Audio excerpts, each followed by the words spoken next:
Hayırlı gün, hürmetli televizor караучылар. Bugün 27 may, izgi җомга иртәсендә тапшыруыбызның иҗат төркеме безнең белән булган һәр тамашачыга матур эш көне телим.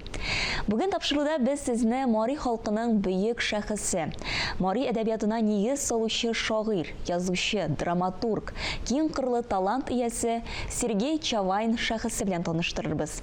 Татарстан дәүләт телевидениесе аның фаҗигале тормышын, иҗатын чагылдырган фильм эшләде. Яшәгәнди бу чак җирдә алып атлы зур кешеләр, таудан биек гәүдәлеләр, ис китәрлек бик көчлеләр. 1937 елның бик матур яз көне Мәскәүдән поезд кайта.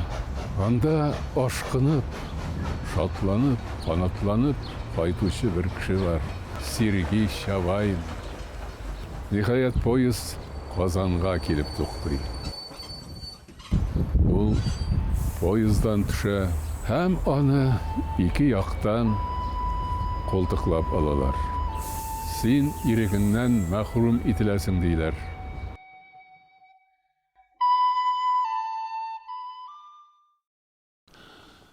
Сергей Чавайн Мари халкының әдәбиятын башлап җибәрүчеләрдән берсе. Ул шуңа күрә аеруча хөрмәт ителә. Без аны чагыштыра алабыз. Осетин Кастахитагуров, Чуваш Константин Иванов, татарлар Габдулла Тукай, Мәҗит Гафури.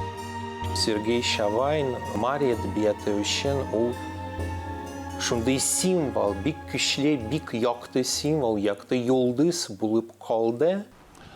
Аларның гаиләләре шактый ярлы була. Шуңа күрә үз вакытында ул мәктәпкә дә бара алмый. Аны 12 яшендә генә әле әтисе Земский мәктәп дип атала. 2 еллык шул мәктәпкә укырга бирә. Анда ул үзен шул кадәр фикерле, өлгергән итеп күрсәтә. Менә бигрәк тә математиканы яхшы үзләштергән ул. Чавайның анисе ул бик сәләтле кеше иде. Шундый мәгълүмат бар. Чавайның йортына авылдашлар атнага бер тапкыр җыелышкан, анисенең хикәяләрен тыңлар эшләр өчен. Күп кешеләр син эшләргә бар, син эшлә белем алырга кирәк түгел дип шундый кагыйдәләр белән яшәгәннәр, торганнар, ләкин Чавай геләсе акыллырак булды. Аны әтисе 14 яшендә 1904 елны Казанга алып килә, чөнки ул вакытта ул туган Какшай өязе Казан губернасына керә. Казан алар эчендә баш кала, губерна үзәге дип санала. Биредә инде уку йортлары бик күп һәм шул исәптән марилар өчен укытучылар семинариясе эшли.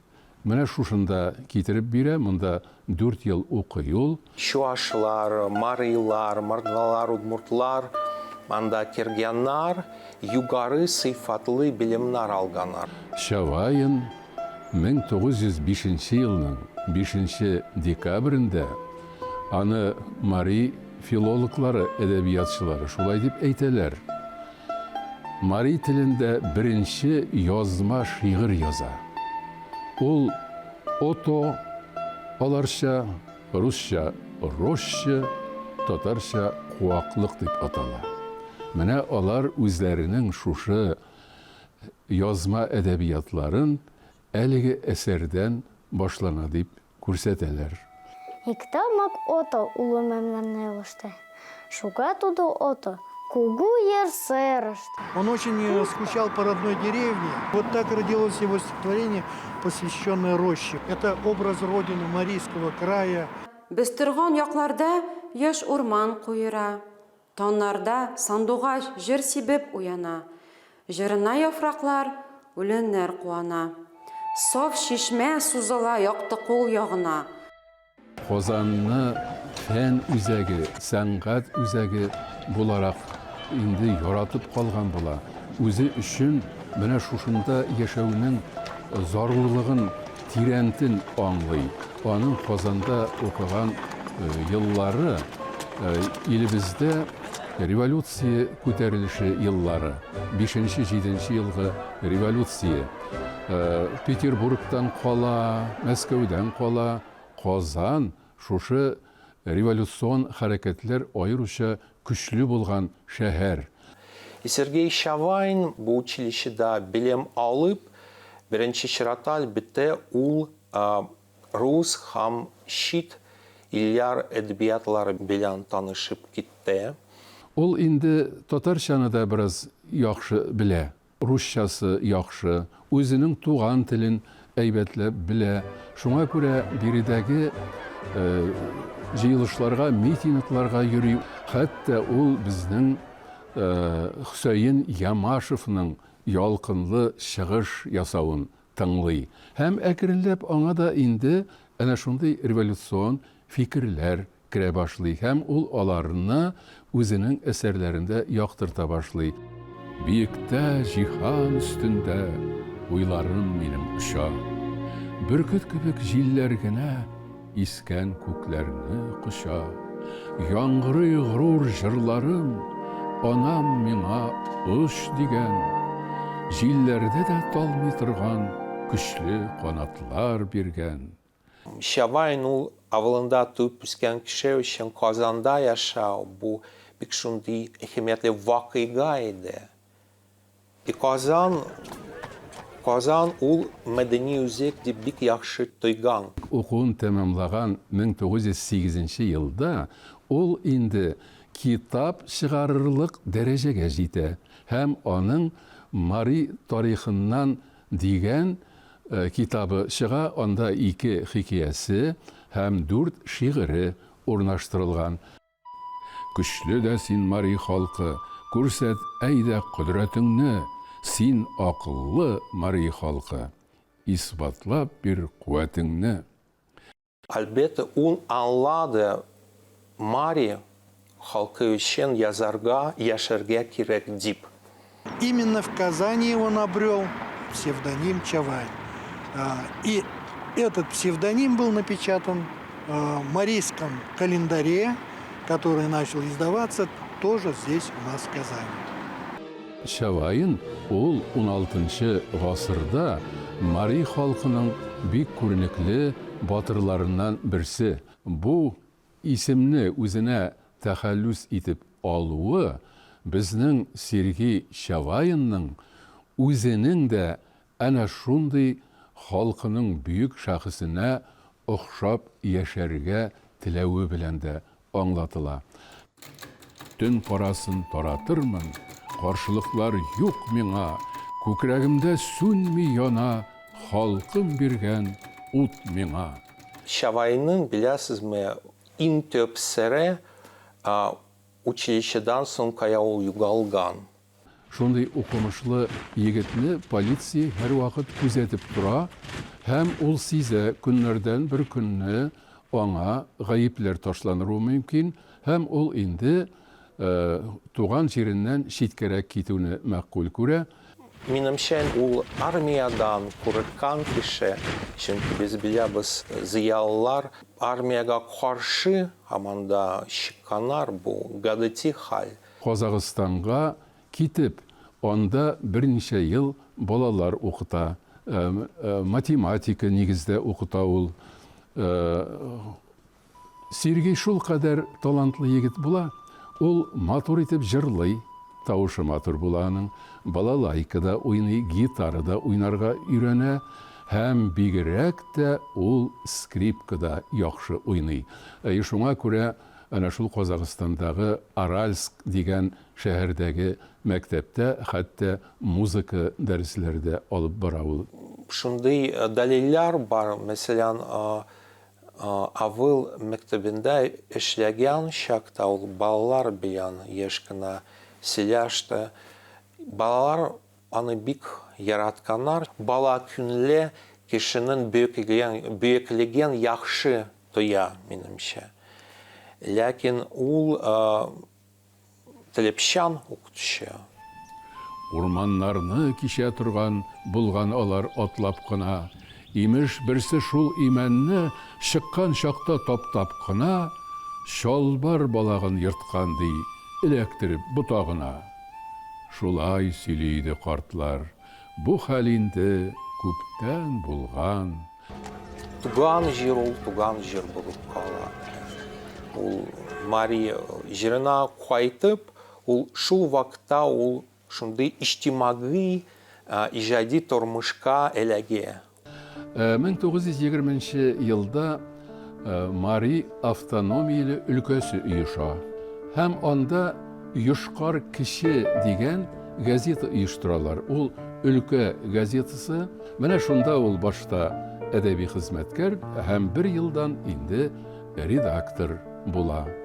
Ул менә Пушкин, Лермонтов, Рылеев, Некрасов әсәрләрен Мари теленә тәрҗемә итә, үзе дә иҗат итә. Эзленүче кеше иде. Бер урында утыра алмаган кеше. Ул һәр өлкәдә беренче булып чыкты. Беренче шагыйрь, беренче пьеса язучы, беренче хикая, аннан соң беренче повесть дезертирлар, дезертирвлак Мари телендә. Беренче роман Элнет. Бу бик беләсезме кызыклы үрнәк. Бер кеше, бер язучы, ул әдәбиятның төрле өлкәләрендә беренче булып калды. Ул беренче чиратта драматург. Без беләбез Шумит лес, урман шаулый, татарча әйтеп, дигән пьеса бар. Марийская рота дигән пьеса бар. Бу пьесаларның нигезендә тарих вакыйгалары. Төрле чарлардан ул илһам ала. Мәсәлән, Акпатыр дигән драма бу Пугачев сугышларында катнашкан марияларга багышланган бу драма.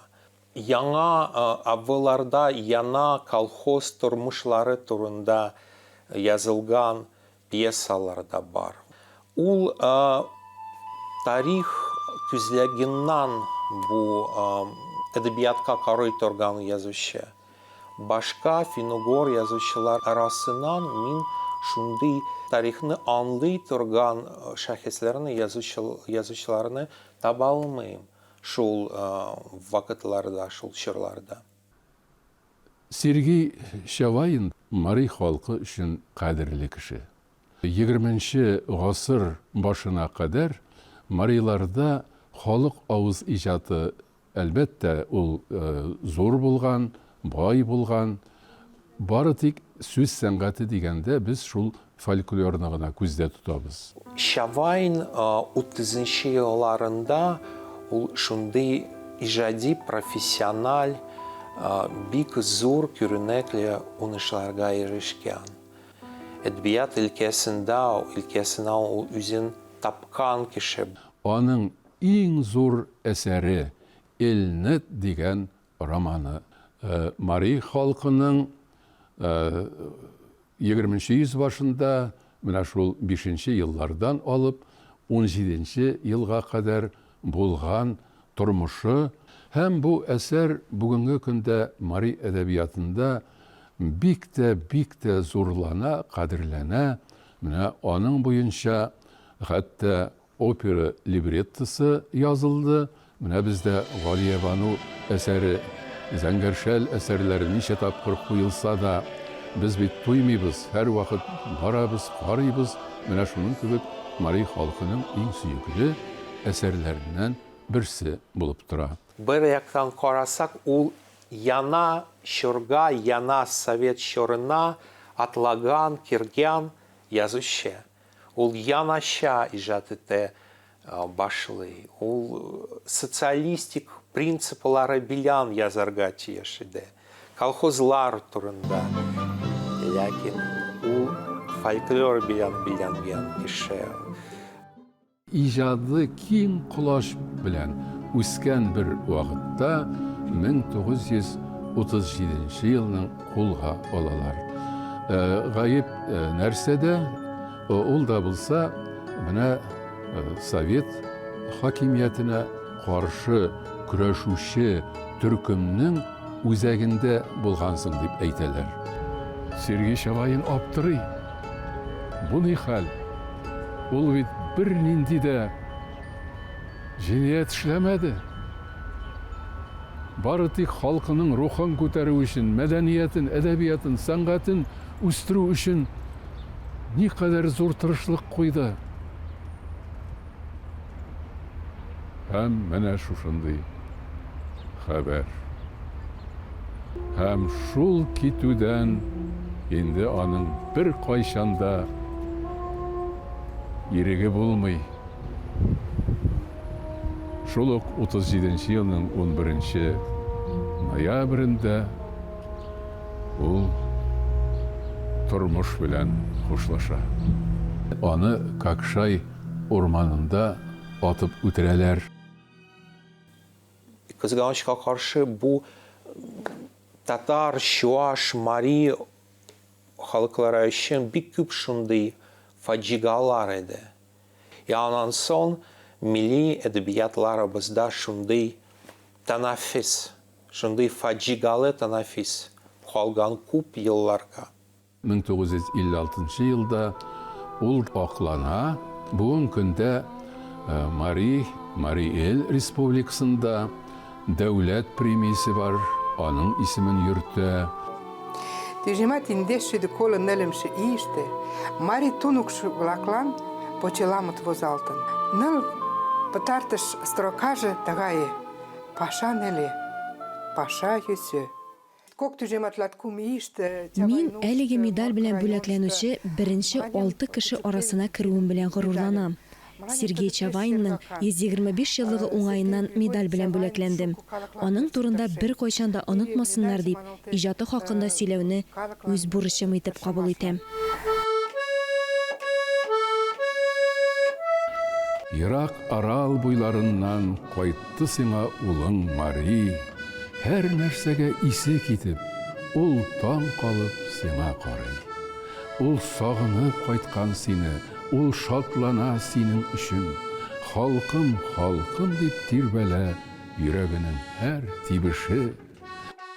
Безнең Казан педагогия институты 20 елларда Удмурт теле әдәбияты бүлегенә Сергей Чавайн тел һәм әдәбият буенча программалар төзүдә катнаша. Күп еллар дип әйтергә кирәк.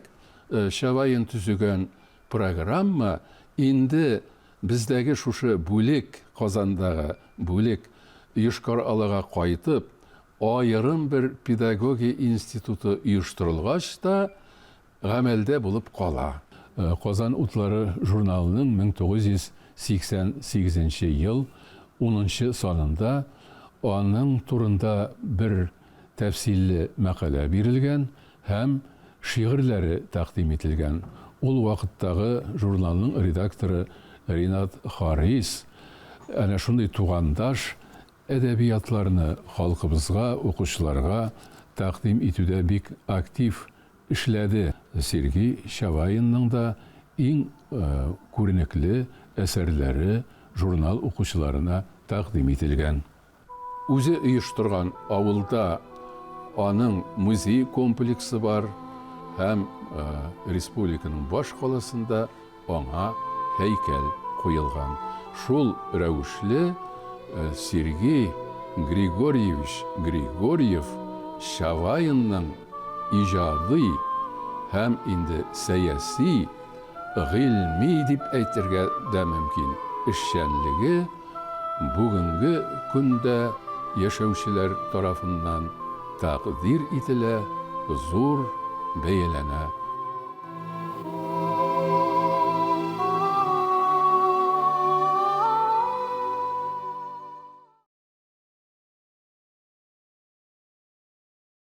Бүгінге шулар иде, біз сезнең белән киләсе атнага кадәр саубуллашабыз. Исән-имин булыгыз.